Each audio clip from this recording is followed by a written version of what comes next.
All right, guys, we're back. The race recap with Track Talkers. Oh my gosh, where do we even start? I mean, I guess we got to start with Jett Lawrence.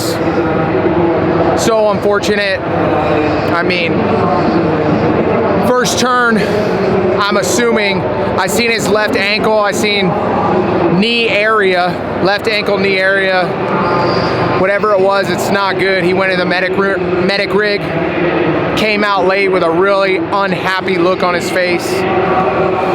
You know, I was talking to somebody else, most of the time, we're speculating 100% here, but most of the time, that stuff is some type of knee injury or ankle injury. With how he looked coming out of the medical rig, I would assume it wasn't an ankle injury. I'm assuming it's a knee injury. You know, when I popped my ACL, hopefully that's not it, but, you know, 20 minutes later, I felt okay, and I hope that's not it. But with that being said, first win for Triumph in the 250 class.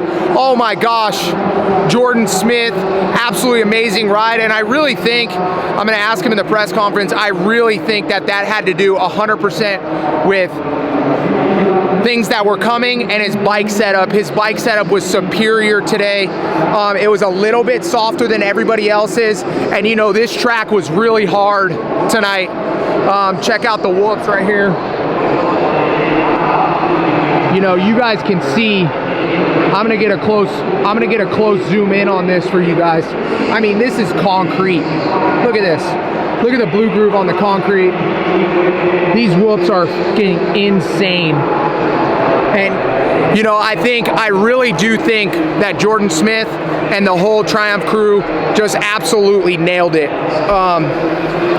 The team did so good tonight. Jordan Smith was so happy with the team. And I think that just had to do with the time they put in and making sure they nailed the setup. Another guy in the 250 class we got to talk about, JuJu Beaumer.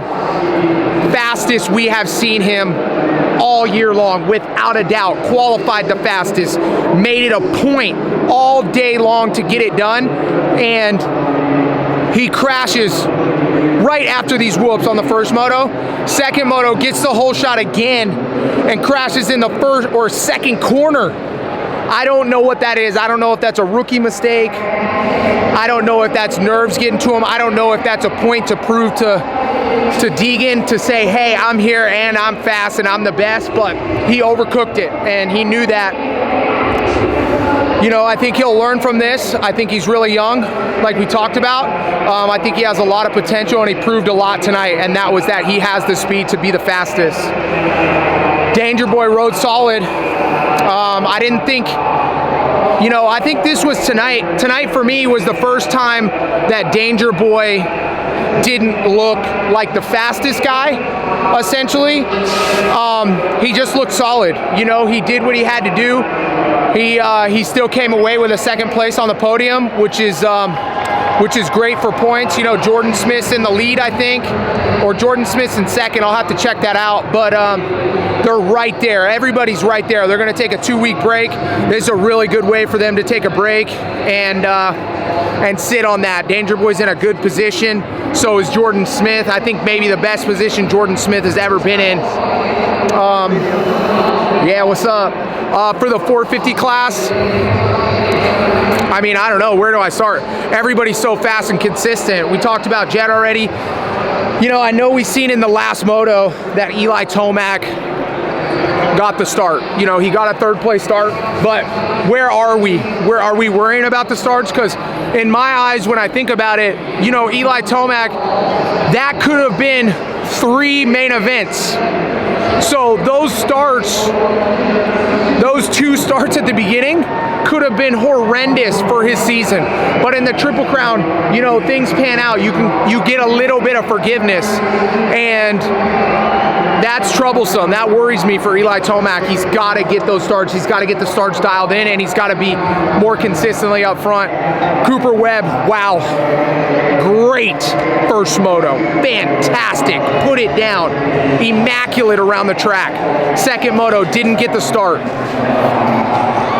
I don't know. Third moto rode well. You know, I mean, Cooper Webb is solid. For him, I think this is probably, tonight is the big win for me, goes to Cooper Webb, because he is not good on these hard pack tracks, and this is the best we've seen him all year. So going forward, you know, Tampa, it is a little more hard packed as well, but he's looking lethal, and I think they found a setup. They said this is the first time, he said after press day, this is the first time he's ever changed his setup since last year.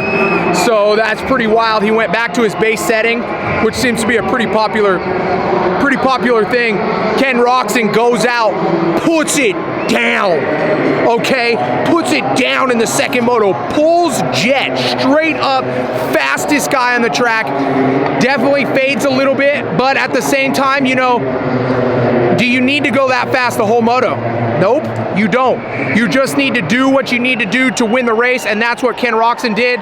Second moto or third moto, didn't get the start, but rode well as well. You know, when you come out on the podium, you're stoked. I don't think he has the red plate anymore, but he's in the fight and he's got the speed. And you know, so many dynamics change right now with what happened to Jett. When we figure out what happens to Jett, I'm sure every single guy out there is just wondering what's going on with Jett, what's going on with Jett. This could be a breath of fresh air. This could be so many openings for the championship. There you go, right there. There's the championship points. Sexton in first, Ken Roczen in second, Eli Tomac third, Cooper Webb fourth. I mean, you want a championship, you want the best championship in the world, welcome to it. Track Talkers, race recap, peace.